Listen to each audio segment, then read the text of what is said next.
तो hello guys, welcome back to my new video. तो आज हम पढ़ने जा रहे हैं आईएनए के बारे में, इंडियन नेशनल आर्मी के बारे में और सुभाष चंद्र बोस के बारे में। ठीक है। The idea of Indian National Army was first conceived in Malaya by Mohan Singh and Indian officer of the British Indian Army. और वो थे मोहन सिंह जो थे, सबसे पहले आईएनए का आइडिया जो था ये इनको आया था। ठीक है। और उसके बाद ये थे ब्रिटिश आर्मी के एक ऑफिसर थे। ठीक है। In March 1942 a conference of India was held in Tokyo and Indian Independence League was formed. 1942 में एक कॉन्फ्रेंस हुई टोक्यो में, वहाँ पे इंडियन इंडिपेंडेंस लीग फॉर्म होगी। At Bangkok conference Ras Bihari Bose was elected as president of the league. और Bangkok conference में रास बिहारी घोष जी जो थे उनको बना दिया गया president of the league. Subhash Chandra Bose escape to Berlin in 1941 and set up Indian league there. तो सुभाष चंद्र बोस जी एस्केप हो गए थे, चले गए थे यहाँ से बर्लिन में। ठीक है। और वहाँ पे जाके उन्होंने बनाई Indian league. In 1943 he arrived at Singapore. Earlier he had left Congress after having differences with Mahatma Gandhi ji and formed Forward Bloc in 1939। तो गांधी जी के साथ इनके कुछ डिफरेंसेस आ गए थे किसी वजह से, और वो सिंगापुर आ गए थे 1943 में। ठीक है। उसके बाद in Singapore he had assisted by Ras Bihari Bose in October 1943 he set up a provincial Indian government with headquarters at Rangoon Singapore. ठीक है। तो वहाँ पे जाके इन्होंने बनाई एक प्रोविंशियल इंडियन गवर्नमेंट, और जिनके हेडक्वार्टर इन्होंने बनाए रंगून में, सिंगापुर में। ठीक है, रास बिहारी बोस जी के कहने पे। INA annexed Andaman and Nicobar with the Japanese help and named them Shaheed and Swaraj. Subhash Chandra Bose gave the call Delhi Chalo, और वहाँ पे सुभाष चंद्र जी ने कॉल दिया कि दिल्ली चलो। ठीक है। उसके बाद आ गया हमारा आईएनए ट्रायल्स एंड ये इतने इंपॉर्टेंट नहीं है। उसके बाद हम पढ़ते हैं कैबिनेट मिशन के बारे में। ठीक है।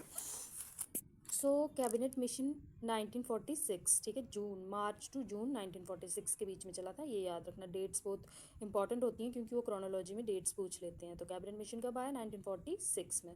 ठीक है। सी से कैबिनेट, सी से 6, ठीक है, 1946। तो आगे हमारे the British prime minister Lord Attlee made declaration on 15 March 1946 that the British cabinet mission would visit India. अब एटले जी ने कह दिया, प्राइम मिनिस्टर जी ने, कि इंडिया में विजिट करेगी हमारी ब्रिटिश कैबिनेट मिशन। ठीक है, 1946 में। और इस कैबिनेट मिशन में बंदे कौन कौन होंगे जो विजिट करेंगे? एक थे Lord Pethick Lawrence, Stafford Cripps and A V Alexander. ठीक है। इन्होंने विजिट किया इंडिया में and meet the representatives of different political parties. जब इन्होंने विजिट किया इंडिया में तीनों ने, तो ये मिले डिफरेंट पॉलिटिकल पार्टीज के बंदों से। The mission envisages the establishment of constituent assembly to frame the constitution as well as an interim government. तो ये फ्रेम करना चाहते थे एक कॉन्स्टिट्यूशन और एक इंटरिम गवर्नमेंट। ठीक है। कॉन्स्टिट्यूशन फ्रेम करने के लिए और इंटरिम गवर्नमेंट। इंटरिम गवर्नमेंट क्या होती है कि जो पीरियड बचा हो उसके लिए एक गवर्नमेंट बनानी है। ठीक है। मतलब ऐसे तो बनती है 5-6 साल के लिए, लेकिन इन्होंने बनानी थी जितना सा पीरियड आई थिंक ब्रिटिशर्स का बचा था, ब्रिटिशर्स का जितना पीरियड बचा था उसके लिए इंटरिम गवर्नमेंट फॉर्म कर देंगे ये। The Muslim league accepted the plan. Direct action campaign 16 August 1946, the Muslim League launched a direct action campaign on 16 August 1946, which resulted in widespread communal riots in the country. Then is our interim government. Interim government was headed by Jawaharlal Nehru. तो interim government के head हमारे बन जाते हैं जवाहरलाल नेहरू जी। ठीक है। The Constituent Assembly begin its session on 9th of December 1946। तो ये भी पूछते हैं, बहुत ही इंपॉर्टेंट है, मैंने बहुत बार एग्जाम्स में देखा है। 9th of December पहला सेशन था कॉन्स्टिट्यूंट असेंबली का, 9th of December 1946। Doctor Rajendra Prasad was elected as president. Doctor Rajendra Prasad इसके प्रेसिडेंट थे, but the league did not attend.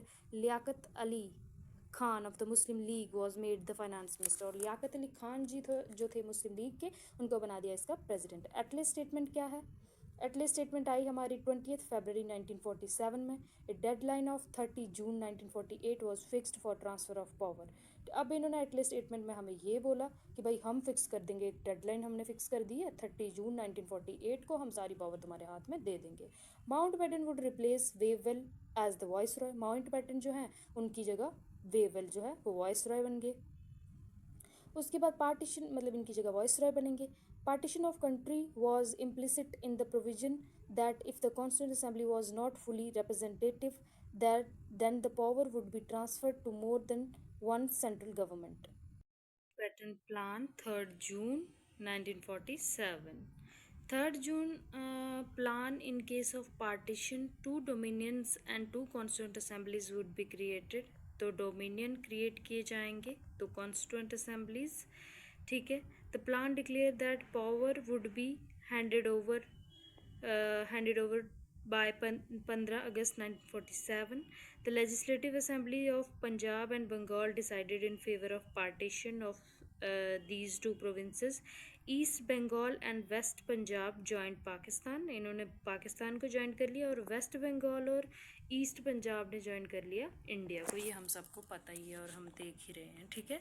उसके बाद रेफरेंडम दे दिया इनको कि तुम्हारी मर्जी है। सेलहेट जो है resulted in incorporation of that district in East Bengal. और north western the referendum in North Western Frontier provinces decided in favour of Pakistan. तो ये जो हमारा सलहट है ये इस बंगाल की तरफ चला गया, और हमारा जो पाकिस्तान है ये नॉर्थ वेस्टर्न फ्रंटियर प्रोविंसेस जो है बलूचिस्तान वगैरह ये हमारे चले गए पाकिस्तान में, ठीक है। उसके बाद आ गया है हमारा princely states were given the option to join either of two dominions or remain independent। तो princely state ने किसी को उनको ऐसे बोला था कि तुम चाहे तो किसी को ज्वाइन कर लो या चाहे तो किसी को भी ज्वाइन मत करो, ठीक है। Mountbatten formula was to divide India but retain maximum unity. उसके बाद आ गया हमारा Indian independence. On 18th July 1947, the British Parliament ratified the Mountbatten Plan as the Indian Independence Act 1947। British government ने इसको बोला इंडियन इंडिपेंडेंस एक्ट का नाम दिया 1947 का। The act provide creation of two independent dominion of India and Pakistan. Act की वजह से जो है टू डोमिनियंस बनी है हमारी, India and Pakistan. On 15 August 1947 India got independence. Jinnah became the first governor general of Pakistan. India requested Mountbatten to continue as the governor general of India. तो जिन्ना बने थे 15 अगस्त के बाद गवर्नर जनरल ऑफ पाकिस्तान, और इंडिया ने माउंटबेटन को रिक्वेस्ट किया कि आप हमारे गवर्नर जनरल रहो आफ्टर इंडिपेंडेंस। तो ये भी कभी कभी पूछ लिया जाता है। Assembly and council of state were to be automatically dissolve हो गई वो, ठीक है। उसके बाद for the transition period till a new constitution was adopted by each dominion the government of two dominions were to be carried on in accordance with the Government of India Act 1935। तो जब तक कुछ frame नहीं हो जाता constitution या फिर government, तो तब तक के लिए ये सब in Government of India Act 1935 के हिसाब से ही चल रहा था। Integration of states by 15 August 1947 all the state except Kashmir, Junagadh and Hyderabad has signed instrument accession with India. तो कश्मीर, जूनागढ़ और हैदराबाद जो थे ये प्रिंसली स्टेट्स जो थी ये नहीं जुड़ी थी इंडिया की स्टेट्स में, ठीक है। तो बाकी सारे जुड़ गए थे, ठीक है। उसके बाद the Maharaja of Kashmir acceded to India in October 1947 when the irregular Pakistani troops invaded the state, ठीक है। और पाकिस्तान के कश्मीर के राजा जो थे उन्होंने ये कब किया, जब पाकिस्तानी ट्रूप्स जो है अटैक करने लगे कश्मीर की प्रिंसली स्टेट पे, तो फिर उन्होंने ये इंस्ट्रूमेंट साइन कर लिया, ठीक है। उसके बाद the Nawab of Junagadh was a Muslim. Nawab of Junagadh जो मुस्लिम थे और मोस्ट ऑफ द पॉपुलेशन जो थी वहाँ की वो हिंदू थी। तो फरवरी 1948 को जूनागढ़ ने भी through a referendum the people of the state decided to join India. तो उन पे लोगों पे छोड़ दिया गया कि तुम बताओ तुम इंडिया के साथ जाना चाहते हो या पाकिस्तान के साथ। तो वहाँ के लोग ज़्यादा हिंदू थे इसलिए उन्होंने इंडिया को चुना। The Nizam of Hyderabad was force to accede to the Indian Union in September 1942। तो निज़ाम ऑफ हैदराबाद को फोर्स किया गया कि तुम इंडियन यूनियन में आओ, तो इसलिए वो भी इंडियन यूनियन में आ गए। French colonies by end of 1954 the French colonies in Pondicherry, Chandernagore, Mahe, Karaikal and Yanam came to an end, इनका अंत हो गया। उसके बाद Portuguese colonies 1954 Dadra Nagar Haveli, Daman and Diu constituted the Portuguese colonies in 1961 AD। तो ये भी अब है हमारे साथ ही। तो thank you guys, thank you for watching my lecture series.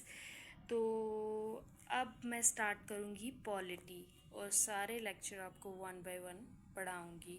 ये मैंने ख़त्म किया आज freedom struggle. Thank you so much guys.